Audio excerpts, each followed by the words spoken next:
The title of this talk seems to suggest that I know the answer to the why and that I'm about to share it with you.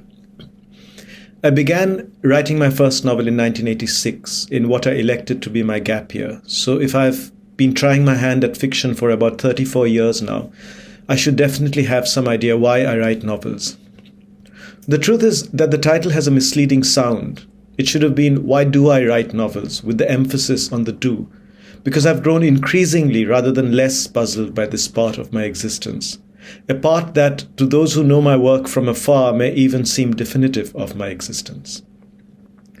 Of course, in order for me to be confident of that title, Why I Write Novels, I have to assume that the reader knows enough of my fiction to want to learn of its backstory and provenance. I'm not making such an assumption. What I'm hoping is that the spectacle of a person who's published 7 novels over 3 decades without knowing exactly why he's chosen that genre to write in will be a matter of curiosity to others.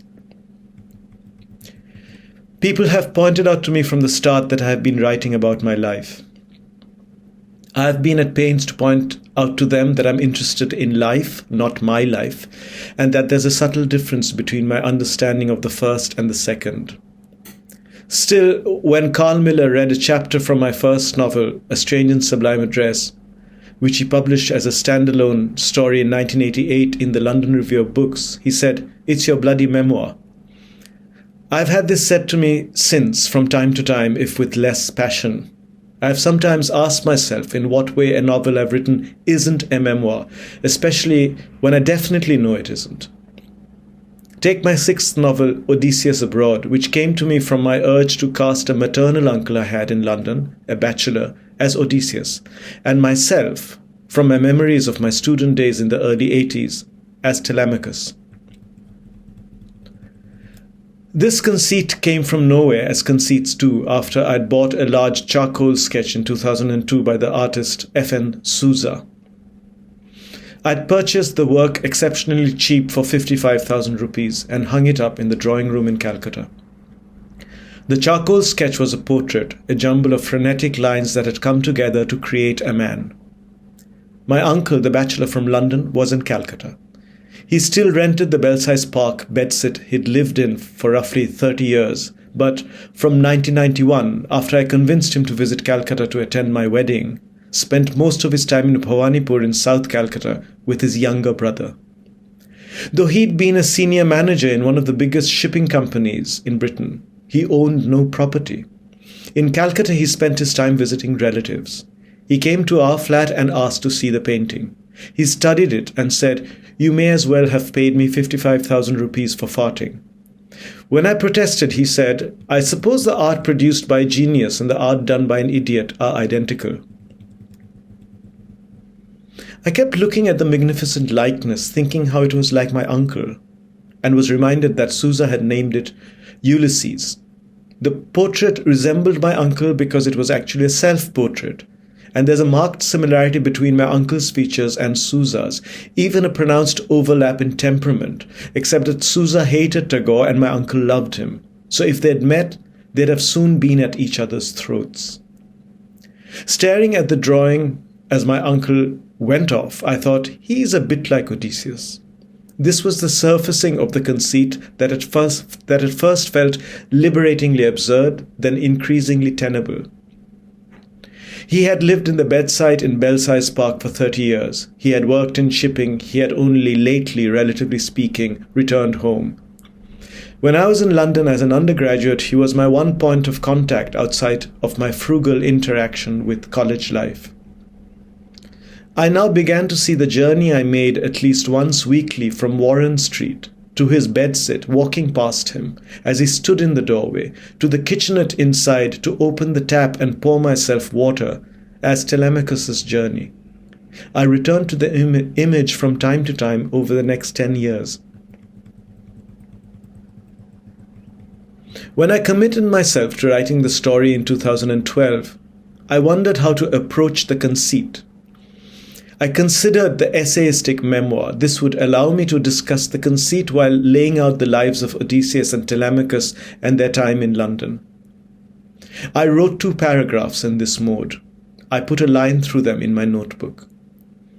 Then I wondered what to do. Joyce's Behemoth was on my mind, of course. What if I, taking a cue, set my story over a day? But at which point to begin? I used to wake up and practice music in Warren Street, but with trepidation. My neighbors slept late, and the Englishwoman below would come to my door and knock at 10 a.m. to complain. All of them, including the Gujaratis from Tanzania who lived above me, went to bed at about 3 a.m. The Gujaratis played rap music every night, so it was always moot whether I'd have enough sleep to get up and sing and then get through the day. My neighbors were the suitors. This came to me as I considered how to proceed. After that, other details of the epic began to fall into place. My landlord, who owned the restaurant called Diwani Khas after the Mughal court's upper chamber, would be Menelaus, an episode that my uncle had related to me of the 16-year-old janitress in his office making a lewd gesture at him as she cleaned the floors, would comprise the section on Odysseus spying on Penelope. My uncle's Pakistani neighbor, who both protected and exploited him and whose own bedsit was filthy, would be the swineherd Emaeus, with whom Odysseus had taken refuge. I implied this last through a thought that Anando, that is Telemachus, has when he glimpses the inside of the neighbor's bedsit on his way to the shared toilet. It was a pigsty. And so on. It became clear that I didn't need to invent, but remember. Everything in the epic had already happened to me. But this remembering was not the sort of remembering that the memoir is supposed to involve. I say supposed to because I have no idea what kind of memory goes into a memoir. Here, 3 narratives encountered or lived through in one way or another in a past life. The Odyssey, which I had to consult again, Ulysses, and my own miserable years as an undergraduate in London came back to me over the period of writing in a steady confluence. They bore upon each other in an act of regeneration. All the elements had been waiting for this moment. This is not the way we conceive of memory, which we think of as a conduit to the past that we access at will. I had, in fact, tried to write a memoir on that assumption and failed. The questions, is it from your life? Did this really happen? Along with the self-contradicting observation, nothing happens in your novels, have greeted my fiction from 1991. How you can ask, did this really happen, while at the same time claiming nothing has happened, is unclear to me. The first 2 questions I've just mentioned returned with a new acuteness with the publication of my 7th novel, Friend of My Youth. I was partly responsible. I had written a work of fiction in which the first-person narrator was called Amit Chaudhuri. He was born in Calcutta and had grown up in Bombay, very much as I had, and the novel had him returning to Bombay in March 2011 to read from his 5th novel, The Immortals. By coincidence, The Immortals was my 5th novel too. He stays in a club in Malabar Hill overlooking the building in which he'd grown up. I'd grown up in that building myself, and I knew the club. Amit Chaudhuri registers the absence of his school friend Ramu, an on and off drug addict who, after recovering from an overdose, has gone off into rehab outside Bombay and is inaccessible to the world. Amit is puzzled by the disorienting effect his friend's absence has on him. He hadn't expected it. He is also perplexed that the Taj Mahal hotel, which he visits in the evening to exchange 2 pairs of shoes that his mother and wife have sent with him, looks exactly as it used to, bearing no signs of the way it had been gutted in 2008. He knows the present Taj Mahal hotel is partly an illusion. The next morning he is interviewed by a newspaper journalist who turns up late, then has a Parsi lunch with his publishing rep at Britannia restaurant, after which he goes with him to Strand bookstall for a book signing. He's still missing Ramu. The first and the largest section of this short book ends before the reading happens. The second, very short section has him return to Bombay a year and a half later for a literary festival. Ramu has managed to get himself extricated from rehab and is back in Bombay. In the last, also very short section, Amit returns to Bombay in the summer with his wife and daughter, and they stay at the Taj. This is a holiday, but Amit also designates it as research. By now he knows his writing friend of my youth. When the book came out, an interlocutor asked me, in the course of one of those events that newly published books can't do without, if everything I'd described in it had happened. More or less, I suppose. Almost all of it, I said. Then why call it a novel, he asked, smiling pityingly as if at a man who has a chronic problem he's not aware of. Why not say it's a memoir? I by now had an answer to this. How could a book that covers a day and a half in 2011, leading up to a reading that isn't described, followed by 2 short sections about separate visits, be called a memoir? What kind of memoir was this? A memoir must recount part or all of what has happened to oneself. Here are the bits that form the subject of the book. Bits is not an inappropriate word, as Amit Chaudhuri's excursions are sporadic. Are where nothing in strict narrative terms is taking place. No respectable memoir should take such a form. A year or 2 later, it occurred to me that I'd been making a distinction that was important to me, but that it wasn't entirely accurate. When I'd said that most of what happened in Friend of My Youth was taken from life, this was true in one sense and untrue in another. For instance, that trip to Bombay in 2011, that reading from the Immortals, that stay at the club, the visit to the Taj with my mother's shoes, none of them had ever taken place. Each one of these events had occurred at different times independently of each other. That is, I have indeed read in Bombay from the Immortals. I have undertaken shoe-exchanging missions to the Taj. I have stayed in the club overlooking the building in which I grew up, though never perhaps on a book tour. I have been interviewed by newspapers. I have eaten Parsi Irani food at Britannia restaurant. On visits to Bombay, I had also strangely, powerfully missed my absent friend when he'd vanished for more than a year to rehab.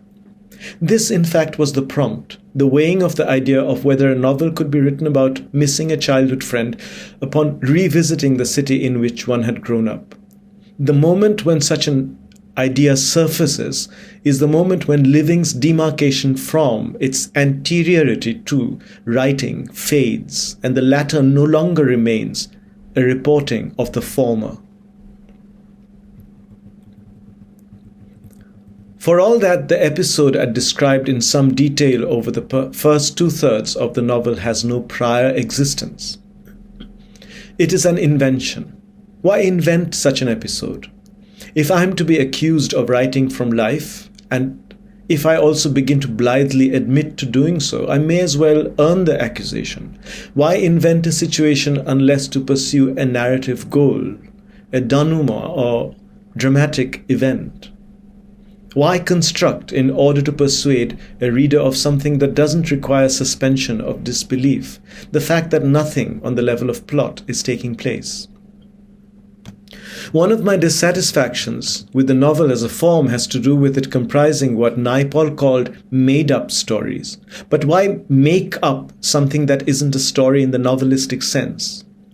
In The Prelude, probably the first modern work, at least in English, to explore the intersection between memoir and poetic language, we note the convergence between artifice, that is, poetic form, with the readdressing and reformation of memory, that is, a performance not of memory being written about, but becoming what it is in the act of composition. But one can at least expect that the incidents Wordsworth dwells on did take place just as he relates them to us. Quote, "One evening, surely I was led by her. I went alone into a shepherd's boat, a skiff that to a willow tree was tied, within a rocky cave, its usual home." And relied too on the fact that the point of these lines isn't some form of extraneous story-making. When Robert Lowell tells us of spotting during his time in jail as a conscientious objector during the Vietnam War, the killer Lepke, quote, piling towels on a rack. We feel that the image has poetic veracity, but also that it has a reasonable fidelity to fact. Lowell did glimpse Lepke with the towels. However, when I write in Friend of My Youth, I have crossed the road. Opposite me is the building that came out of nowhere in the late 70s and partially blocked our view. Before then, we had an unbroken view of the Arabian Sea. The building is irrelevant to me now, but still causes a pinprick of irritation. It was an interloper, a tenant on the landscape, and continues to be one. In front of the building, upon the road, there's no pavement here, sits a woman on her haunches, displaying a basket of fruit. What she offers that the grocers opposite don't, I can't say. In another area, there'd be a gaggling of squatting women. Here, she is one. One is enough for Little Gibbs Road. When I write these sentences, I have to think of each one carefully, not only to be true to my sense of what's significant, but also because I'm giving shape to what's never existed. Although I have crossed Little Gibbs Road many times, I never crossed it in March 2011 in the early evening, mainly because I wasn't in Bombay in March 2011. I never saw that woman sitting on her haunches selling fruit, though I may have seen such a woman at some time. The pinprick of irritation Amit feels when he glances at the building, I may have experienced too, but not at that precise moment. Why not say what happened rather than fictionalize a non-happening? Is that what Lowell meant when, struggling with self-doubt about his method and the fear that his poetry was paralyzed by fact, he countered, quote, "Yet why not say what happened? Pray for the grace of accuracy Vermeer gave to the sun's illumination." End quote. Or did he have something slightly different in mind when making those connections and distinctions between fact, accuracy, and illumination? I had certainly responded to the lines as a credo, though I now realize that repeatedly I haven't said what happened. The July day in 1985, whose arc Odysseus Abroad follows, is non-existent. Everything in it is from life and nothing in it is. In July that year, personally speaking, I was in Bombay, so there was no question of me running into Menelaus on Warren Street, Nesta at a college that was closed, let alone meeting Odysseus in Belsize Park. It's possible that I fabricated that day, dated in my head precisely as 19th July, 6 days after the Live Aid concert, which Anando Telemachus has watched on TV with disdain, and one day after Shah Nawaz Bhutto's death, which he learns of from a newspaper headline. It's possible that I fabricated it in order to map onto it the Homeric epic. But there was no such compulsion towards inventing situations as far as Friend of My Youth was concerned, or A Strange and Sublime Address. In the latter, I describe 2 childhood visits made from Bombay by the boy Shondip with his mother to his uncle's house in Calcutta. I made those visits too, to an uncle's house in the same period in the 20th century, though there are no dates in the novel. But the difference between the real visits and the ones in the novel isn't that something clearly fictional takes place in the latter. There's one factual divergence that would be important if I were for some reason looking for an alibi to cover my movements at the time. My uncle had a heart attack and I heard about it on the phone. Shondip's uncle has a heart attack and Shondip is present then in the house in Calcutta. Otherwise, the difference between my actual visits and Shondip's doesn't have to do with fictionalizing in the sense we understand that term, that is, arranging for an element of story to creep in. The difference is that the former occurred while the latter never took place.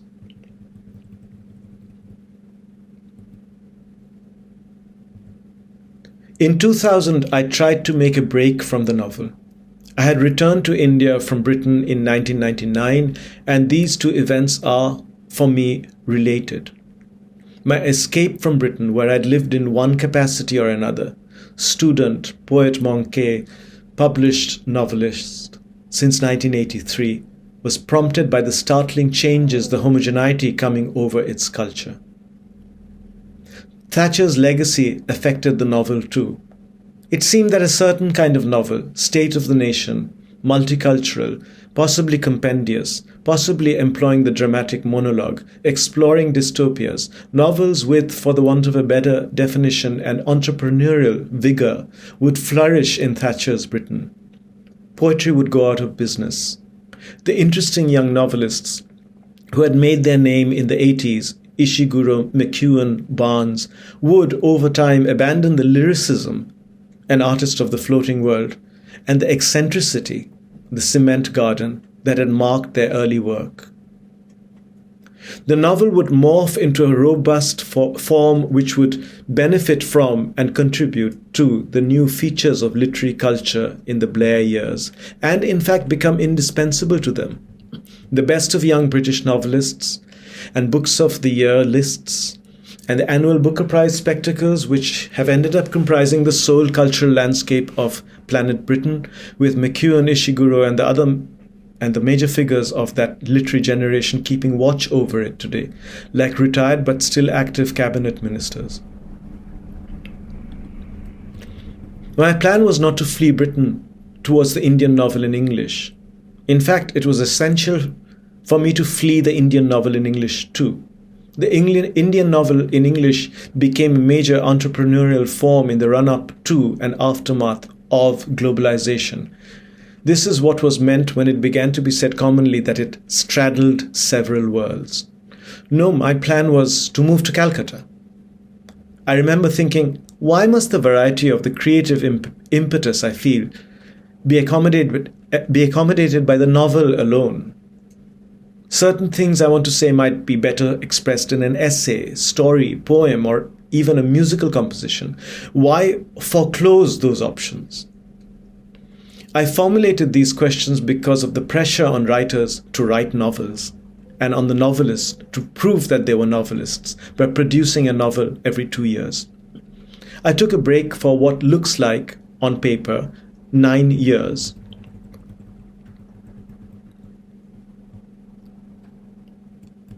Then I went back to it again, and then again, and again. And now I asked myself why, when I could have stayed with the essay. It was not that I made an adjustment, that having detoxified myself of the literary over those 9 years, I'd finally started writing viable novels. The Immortals, published in 2009, is longer than all my other novels, but it is, I suspect, resistant to, among other things, the expectations a bookseller might have of an Indian novel in English. Perhaps it's resistant at a more basic level.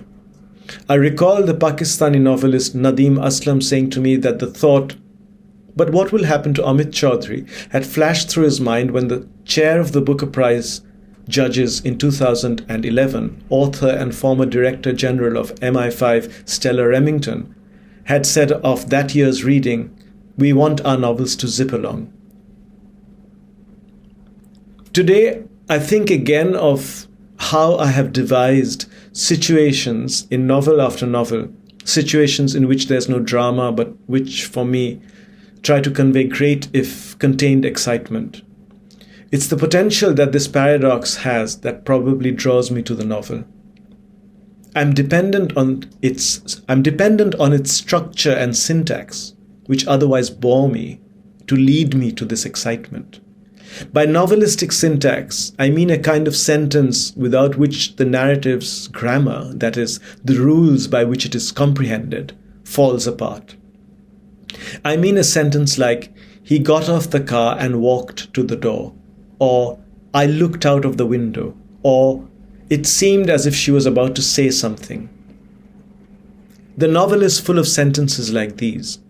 You barely notice them, but they comprise the tools with which the narrative progresses. These sentences separate prose from poetic language and fiction from the essay.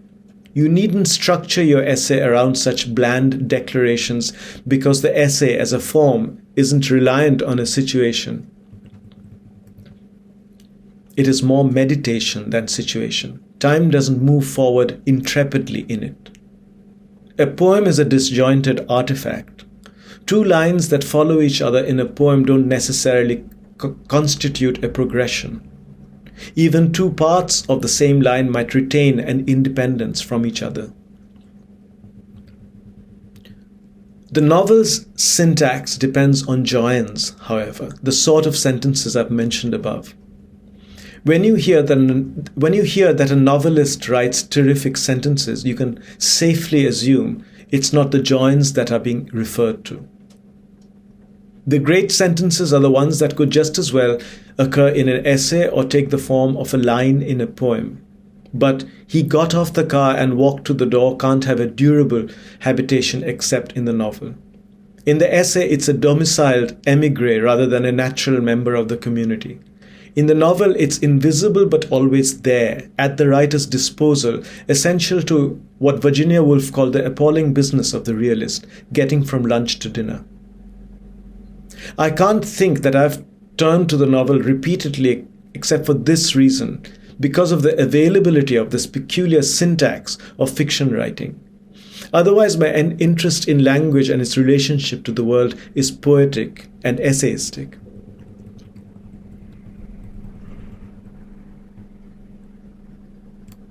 I abhor this syntax and its instrumental role in creating the effects of realism. So when people say to me that my novels aren't novels but are taken verbatim from life, they don't mean then, obviously, that my novels are too real and not fictional enough to be called novels, but that they don't abide by the rules of realism which proclaim that a sentence like "he got up and opened the door" must lead to a story. Yet, as I've admitted already, it's precisely a sentence like "he got up and opened the door" that leads me again and again to the practice of writing fiction rather than only essays or poems. What is it about such a sentence that I find enabling? And why at once do I find it so difficult to use? It's a difficulty that separates me from natural writers and readers of novels who read and presumably write such sentences without exertion. The difficulty lies in my resistance to the air of recounting, the air that something is over, that what you have before you as you read a novel is an event or life, as well as an artifact that's already finished. Discussions of narrative in creative writing classes will occasionally fall back on the edict, show, don't tell. But this is an empty edict because, for me, the crux is, how do I not recount and access the moment? Showing is as embedded in the language of recounting in the novel as telling is. Roland Barthes, in Writing Degree 0, quotes an observation from the poet Paul Valéry while reflecting on fiction. Valéry, Barthes reminds us, noted that novels always begin with a sentence like "the Marchioness went out at 5 o'clock." What's the distinction between telling and showing here? They've become one. The sentence ensures that the novel and the Marchioness are plunged into an action. Something is about to happen, while simultaneously communicating the lulling assurance that the action is over and has been turned into and domesticated as story. For Barthes, this domestication is achieved by the preterite or simple past tense in which the sentence is written. It immediately introduces the reader to and places the narrative within, quote, the unreal time of novels, cosmogonies, and histories, end quote. An unreal time that, Barthes complains, suppresses the trembling of existence. Yet it's only in the novel that time is a significant subject, rather than, say, a thought process, as in the essay, or image, metaphor, or language, as in the poem. And as a form, the novel is unimaginable without the simple past tense and the Marchioness went out at 5 o'clock kind of sentence. But While time can be presented as a recounting, it is also coterminous with the present moment, which is where we encounter time. Resolving these two things, the first a formal matter, inextricable from the grammar of narrative, the second to do with encountering the moment, one of the possibilities of the form I'm most interested in, has been my chief preoccupation as a novelist voluntarily undertaken. If I had written only essays and poems, there would have been nothing to resolve in this regard. It's because I'm a novelist that I need to work this out. It might even be that I am a novelist because I want to work this out. If you were to take Barthes literally, then exchanging the simple past tense to present tense should fix the problem. This is not the case. He walks into the room is really no better than he walked into the room at placing the life that's being written about. I mean, not just the man's life, but the room's and what's outside it, in the present moment rather than in a story. This is something I've had to grapple with from the start. For instance, I could have written A Strange and Sublime Address, my first novel, as a story about my childhood, set in the late 60s and early 70s. But I didn't, because I had no impulse towards recounting. I wrote it instead to place the action in the present moment, rather than in the past, or inside a recounted story. I didn't set about achieving this by writing in the present tense, but by aiming to arrive during the nightmare of revision at a sequence of sentences and paragraphs that didn't have the air of being made up, by which I mean they needed to sound as if they weren't finished. A huge number of sentences and paragraphs were taken out, or their positions changed. The latter were left homeless without their originally assigned locations. Other sentences were added later, not as bandages or plaster would be, to cover abrasions or absences, but in response to belated promptings. Words were removed and added on the same principle. What was left behind, or then came into existence, words, sentences, paragraphs, didn't really follow each other, but still aimed for an illusion of continuity. It was a demoralizing process. At first I thought I would be able to keep nothing except maybe a chapter. Without realizing it, I'd started working at some point solely on the basis of the question, what can I keep? I'd put to one side the matter of how these bits of writing would hold together. I recall thinking, so editing in this case is closer to a film editor's job than I'd realized. Because the job of editors in cinema is to know what to keep and what to destroy, to spot what will survive from among the hours of footage, snip out the rest, and deal with continuity later. I see I made a note on my phone in June this year. My novels are not made up of the sentences I've written, but the sentences I've kept. Composition, for me, is salvage. To me, a sentence that serves as a purely functional join in the syntax of the novel, like they drove towards the building, is as much hard work and requires as much attentiveness as a sentence like this one from Afternoon Rag, my second novel, in which the narrator is describing his mother's hair. Quote, "It falls in long black strands, but each strand has a gentle, complicated undulation traveling through it like a mild electric shock or a thrill that gives it a life of its own. It is visually analogous to a tremolo on a musical note." End quote. I don't consider "they drove towards the building" easier to write than that sentence from Afternoon Rag. If anything, it's more difficult. It has the potential to plunge the narrative into the unreal time of fiction. But it also presents an opportunity vis-a-vis situation that I wouldn't have in an essay or poem, the sort of situation in which no drama takes place, but through which the present can be encountered. This encounter involves an immersion quite different from immersion in a story. I must now determine what the joins, shape, sound, and position are in relation not only to the story but to the moment. Do I say they drove towards the building or they drove to the building? Do I want towards with its particular weight or the closeness to speech that to has? What kind of adjustment would lead to freedom from recounting?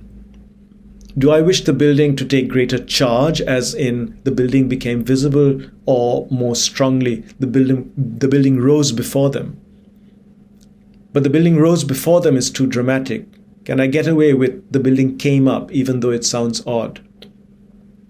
These decisions need to be taken as one deliberately employs the grammar of recounting, but not in order to recount.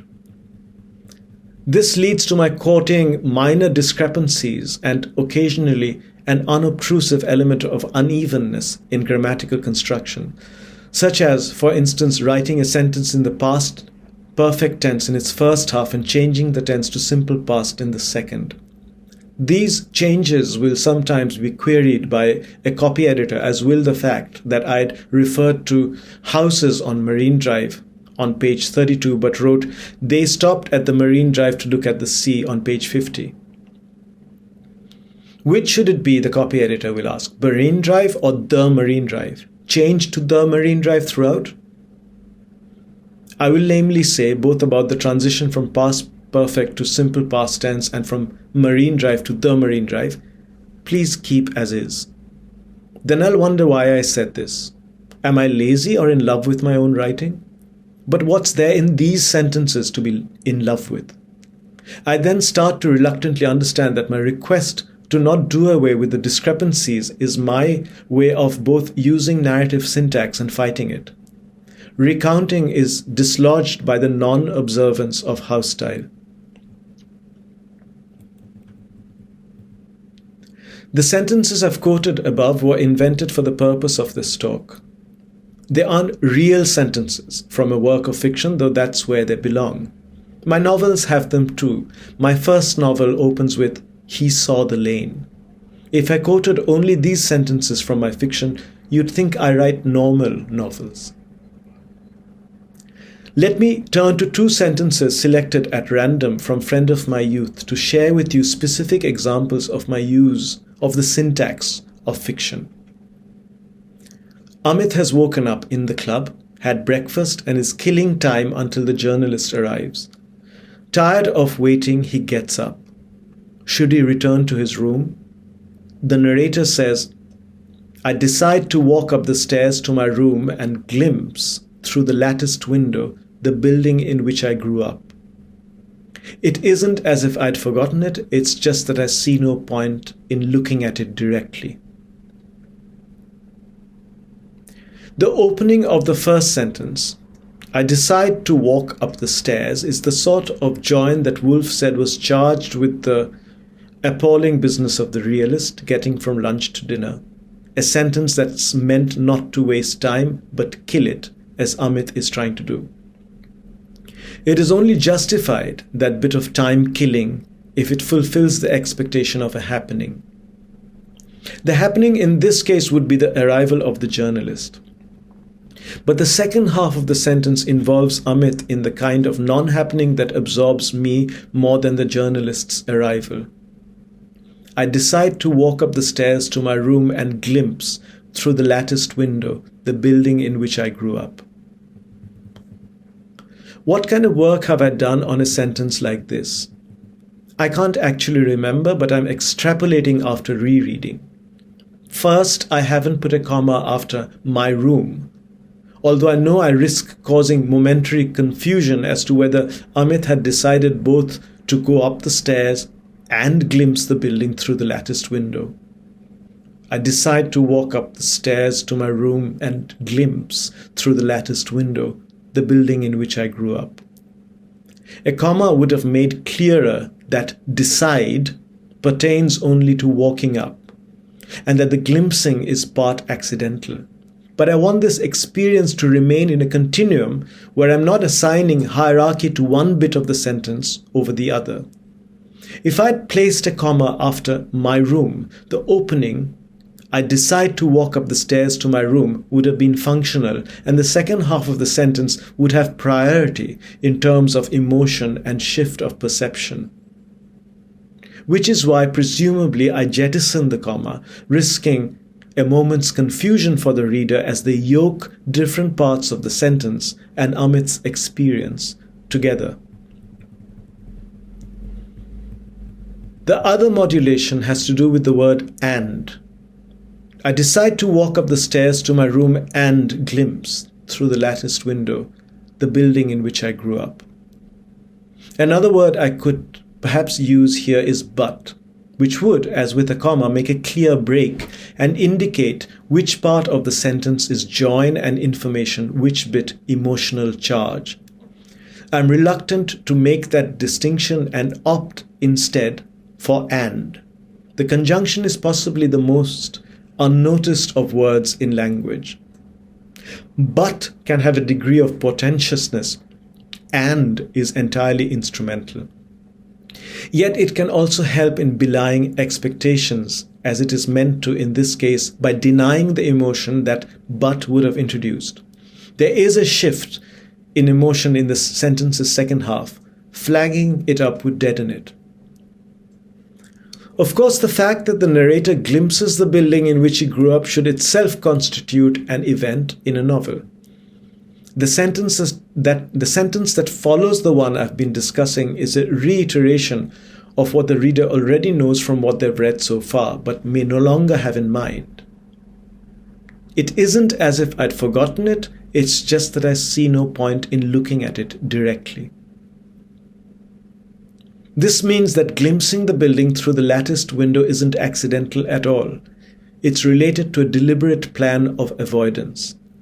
This is why Amit allows himself a look at this point, because of the partial view the lattice permits, protects him from a frontal encounter. These dramas need to be shaped by the words which comprise the most humdrum bits of fiction, those that have to do with killing time, but which contain fluctuations between anticipation and anticlimax. There's a popular TV show on British television called Would I Lie to You? Two teams face each other and tell each other stories.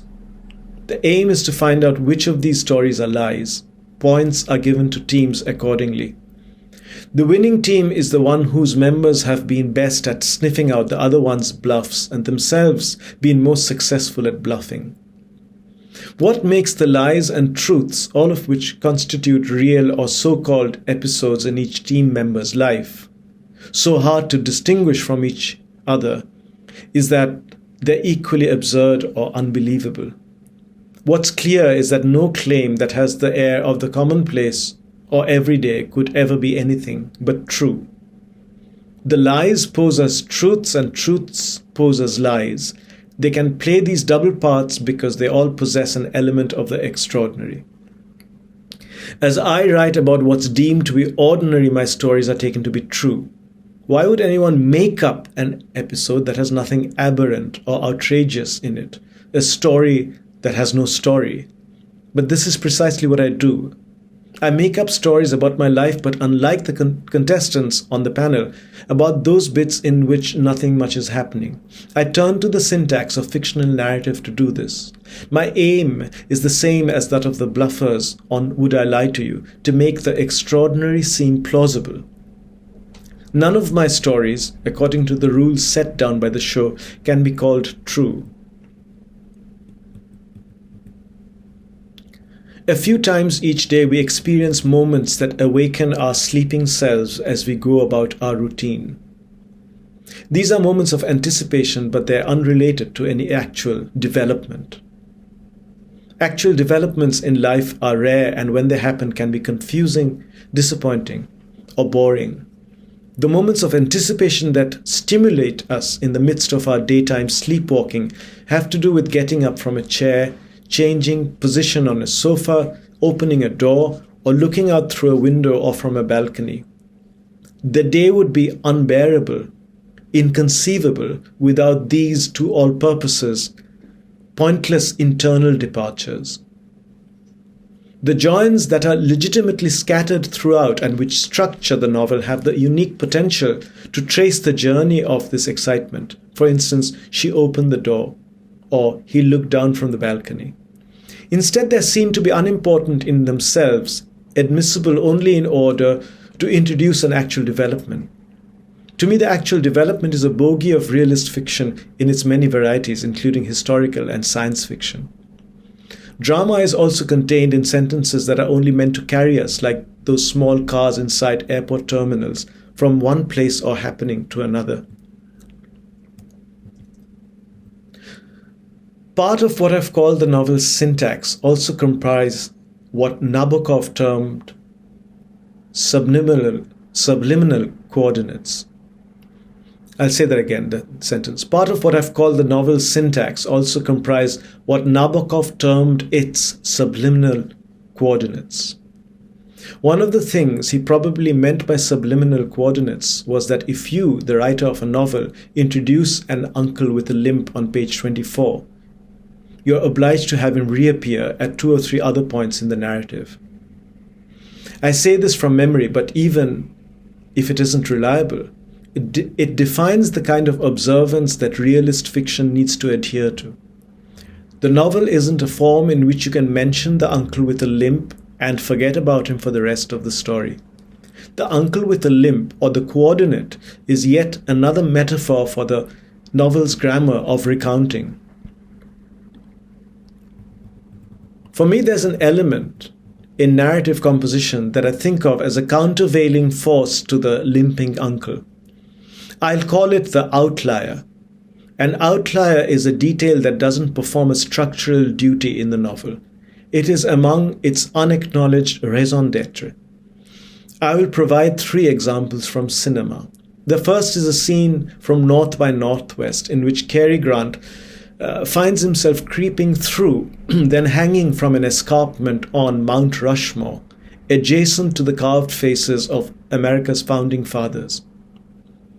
Hitchcock had carried the idea with him for a long time to make the face of Mount Rushmore the scene of action somehow. The opportunity presented itself with North by Northwest. Another example of the outlier is the head massage scene in Guru Dutt's Pyasa. When Dutt saw an itinerant barber administering a massage in Calcutta, he knew he needed to incorporate this moment in a film, and in Pyasa, his penultimate feature, found a way of doing so. My third example of an outlier is again from Hitchcock, though Hitchcock has never spoken about this scene as he did about the one in North by Northwest. It's from Vertigo. A retired private detective played by James Stewart has been recruited by his friend to investigate his wife's mysterious behavior and movements. Stewart discovers that his friend's wife is often deluded that she is an obscure but tragic character from San Francisco's history, Carlota Valdez. To find out more about who Carlota was, Stewart and his ex-fiancée and partner Midge, played by Barbara Bel Geddes, go to a second-hand bookshop run by a local historian. Once they've finished listening to the historian's account, Stewart and Bel Geddes step out onto the street. The light has faded and the sun's gone down during the discussion. As Stewart and Bel Geddes stand there, talking animatedly, the light in the second-hand bookshop is turned on, illuminating the space within. You feel that Hitchcock had to wait to find a place in one of his films for this moment. It is an outlier. By outlier, I mean something inessential which waits for years for a plot to accommodate it. In the meantime, it lies out there without a home, but also without impatience. Nabokov's subliminal coordinate is a structuring device working in cooperation with the syntax of realist narrative. The outlier waits for the plot to structure itself around it. The outlier sees no inherent purpose in plot or narrative except as an excuse to give a home to its own redundancy. A great deal of the process of artistic composition has to do not with narrative using detail to inform and order as it goes about the business of recounting a story, but with detail waiting for plot to recognize what its own function truly is, a structure justified by the outlier's existence. When I go to the notes at the back of the exercise book in which I wrote A Strange and Sublime Address in 1986, I find no plot, directions, or jottings about theme or character. Instead, there are numbered points covering possible chapters, many containing no more than a reminder for things to do on a particular day might. Goes to the tailor's, aunt buys a fish from the market, etc. These are not subliminal coordinates but outliers. They are redundant to my story, which, as it happens, is quite basic. A boy from Bombay visits his uncle who is struggling to run his business. On the second visit during the winter, the uncle will have a heart attack and then recover. There isn't much about this in the plan I made in the back. Instead, I find a list of redundancies around which the plot is meant to arrange itself. A year prior to my making those notes, I was intent on becoming a published poet.